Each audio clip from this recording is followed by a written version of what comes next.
Police officers in protective gear break through the door and discover a simulated covert drug lab. It's one of several scenarios they go through to prepare for real-world dangers at the DEA's Clandestine Lab Tactical School at the Quantico Marine Corps Base in Northern Virginia. In the laboratory environment, you've got an additional hazard. You've got the environment, which is as dangerous as the suspects therein. You got to remember this was a Klan lab. All of the officers taking this course have already had basic Klan lab training, and most of them have been inside active real-life meth labs.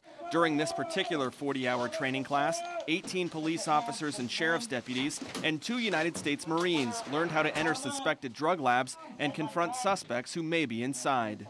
Police, don't move. The DEA developed this training school back in 2000. It's designed for state and local police officers to help them deal with drug labs in their communities. It's always important to take part in tactical training because you never know what you're going to experience, what you're going to face when you come into something like this.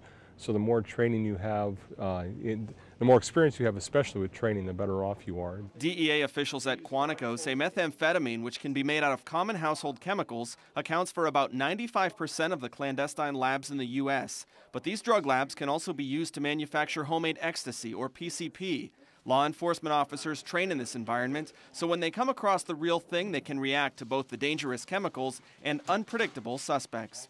Just 2 weeks ago, federal agents raided a suspected ecstasy house in the city of Buffalo. 9 agents or task force members from Buffalo's DEA office have the basic Klan lab certification, which OSHA requires before an officer can enter a lab. Now leaders of Buffalo's DEA office would like to see their agents get this more sophisticated training. I've seen tactical training, but not in conjunction with Klan lab training. So it was good to come down here and see it, and hopefully we'll send some people through.